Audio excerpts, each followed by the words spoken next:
오늘은 로마서 5장 1절에서 2절 말씀을 통해서 의롭다 하심의 열매라고 하는 제목으로 하나님의 말씀을 나누면서 은혜 받고자 합니다.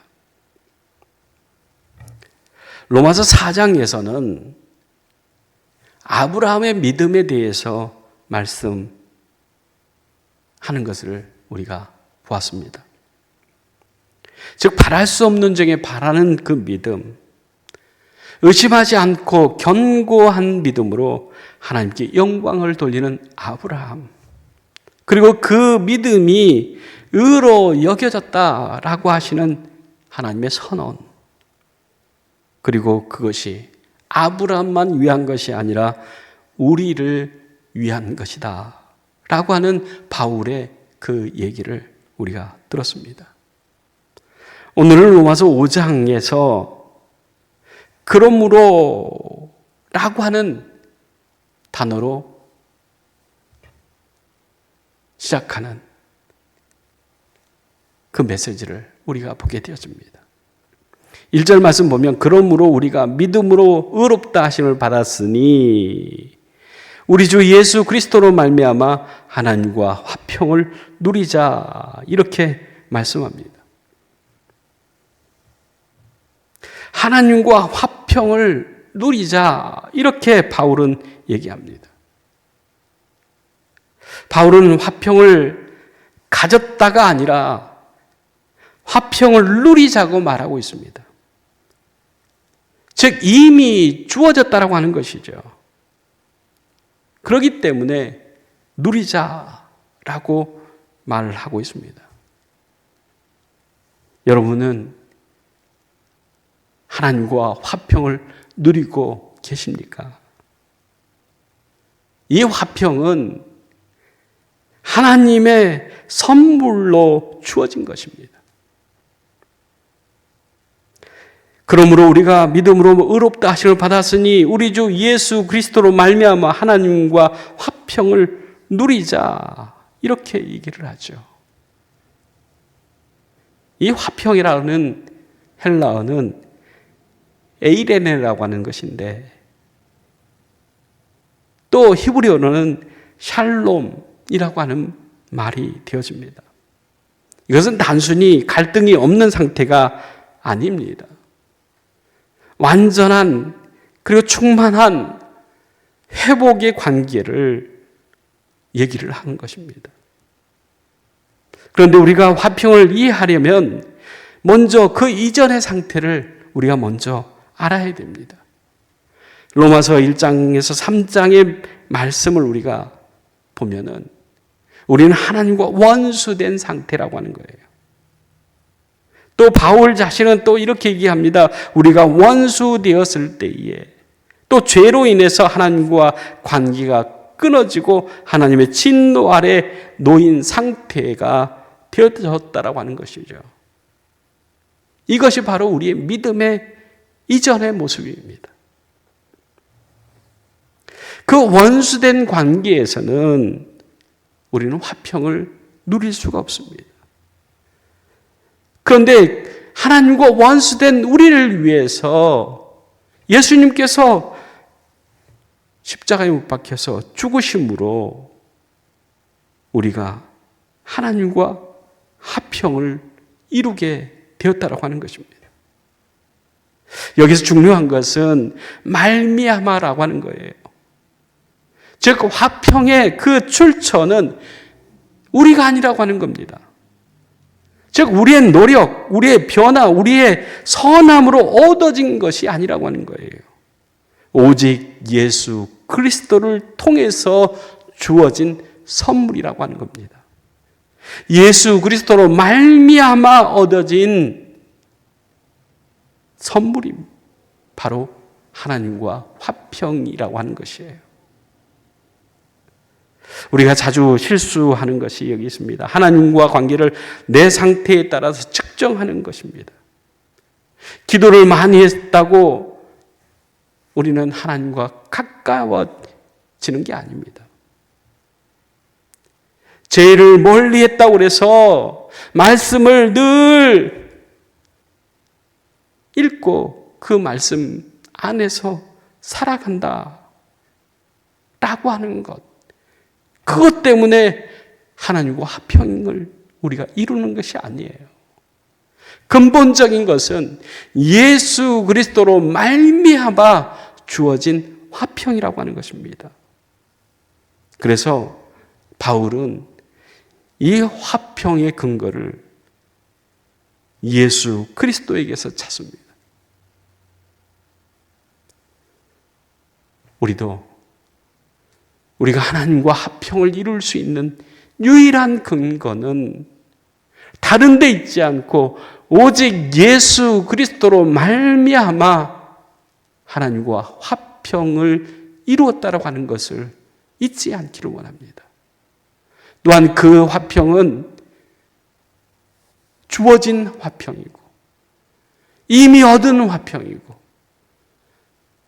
그렇기 때문에 그 화평을 누리는 자들이 되어야 된다고 하는 겁니다. 그러면서 2절 전반부에 이렇게 얘기합니다. 또한 그로 말미암아 우리가 믿음으로 서 있는 이 은혜에 들어감을 얻었으며, 이렇게 얘기를 하는 거죠. 1절에서 화평을 말하고 있다고 하면 2절은 은혜를 얘기하고 있습니다. 바울이 사용하는 그 표현이 매우 독특합니다. 은혜에 들어감을 얻었다라고 하는 것입니다. 이것은 헬라어로 프로사고게라고 하는 얘기인데, 이것은 왕 앞에 나갈 수 있는 접근권, 곧 허가된 출입을 의미하고 있다라고 하는 거예요. 아무나 들어갈 수 없는 곳에 예수 그리스도를 통해서 들어갈 자격이 주어졌다라고 하는 뜻입니다. 즉 예수 그리스도의 그 죽으심으로 우리의 죄와 우리 허물을 사함을 받고 하나님을 만나고 하나님과 화평을 이룬 그 은혜 안에 들어가게 되었다라고 하는 것이에요. 여기서 이 은혜 안에 들어간다 라고 하는 것이 우리에게는 얼마나 큰 복인지 모릅니다. 우리는 하루에도 수십 번씩 넘어지고 자빠지고 실수합니다. 해야 할 것을 못하고 하지 말아야 될 것을 하면서 살아갑니다. 그러면서 우리는 종종 이렇게 생각합니다. 지금 나는 은혜 밖에 있는 것 같다. 하나님과 함께 사는 것이 아니라 하나님 밖에, 하나님의 은혜 밖에 있는 것 같다. 이렇게 생각을 합니다. 그러나 바울은 이렇게 말합니다. 우리가 서 있는 이 자리가 은혜입니다 라고 하는 거예요. 우리의 실수나 연약함이 우리를 은혜 밖으로 밀어내지 못한다라고 하는 거예요. 왜냐하면 우리를 은혜 안에 세우신 분이 바로 예수 그리스도이기 때문입니다. 은혜는 우리가 잘할 때 들어가고 못할 때 나가는 것이 아닙니다. 은혜는 우리가 지금 서 있는 바로 이 자리가 은혜의 자리라고 하는 겁니다. 그러므로 2절 후반절 보면은 하나님의 영광을 바라고 즐거워하느니라 이렇게 말씀합니다. 화평을 누리는 사람, 은혜 안에 서 있는 사람, 이 사람은 하나님의 영광을 바라고 즐거워한다라고 하는 거예요. 우리가 정말로 하나님의 은혜 안에 있고 하나님과 화평을 이루는 그 삶, 화평을 누리는 삶을 살아가는 사람들은 기쁘고 즐겁게 살아가는 것이죠. 그렇게 살 수밖에 없지 않습니까? 감사로 살 수밖에 없는 것 아니겠습니까? 그렇기 때문에 하나님께 영광을 돌리는 삶을 살아간다라고 하는 것입니다. 이것이 우리 믿음의 삶입니다. 우리는 어떻게 살아야 됩니까? 하나님의 그 은혜를 받고 있다라고 하는 그 사실을 의심하지 않는 거예요. 또한 그 은혜 안에 살아가는 것, 그 은혜 안에 살아가는 그 삶을 통해서 하나님과 화평을 누리게 됐다라고 하는 것. 이것이 너무 감사하고 너무 고마운 것 아니겠습니까?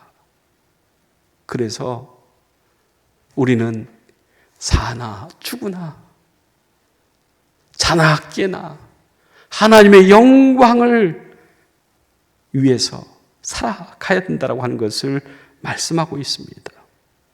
아브라함이 바랄 수 없는 중에 바라고 하나님께 영광을 돌렸던 것처럼 우리도 아직 우리 눈에 보이지는 않지만 먼저 하나님께 감사하고 하나님께 영광을 돌림으로 오늘 내가 살아가는 이 삶의 자리가 하나님의 은혜가 있는 자리이고 또한 화평을 하나님으로부터 예수 그리스도로부터 오는 그 화평을 하나님과 누리는 그 삶을 살아가는 것, 이것이 믿음의 삶이라고 하는 거예요. 우리에게 고달픔이 있을 수 있습니다. 힘들고 어려운 것들이 있을 수 있어요. 그러나 그런 것들이 문제가 아니라 나를 사랑하사 나를 위해서 십자가에 못 박혀서 죽으시고 우리를 하나님과 화목하게 하시고 그 은혜 안에 서게 하시는 그 주님의 그 사랑을 생각하면서 오늘도 하나님께 영광을 돌리는 저와 여러분 되어지기를 간절히 주의 이름으로 축복합니다. 기도하겠습니다. 사랑의 하나님 참 감사합니다. 우리는 본래 하나님과 원수되었던 사람입니다. 그런데 예수 그리스도 때문에 하나님과 화평하게 되어졌고 하나님 안에 사는 그 화평을 또한 우리가 누리며 살아갈 그 은혜를 우리가 받은 자임을 깨닫고 그 은혜 안에서 살게 하신 하나님 앞에 늘 찬양과 영광을 돌려드리며 하나님께 감사하며 살아가는 우리 목양의 모든 가족들 되게 하여 주시옵소서. 예수님의 이름으로 기도리옵나이다. 아멘.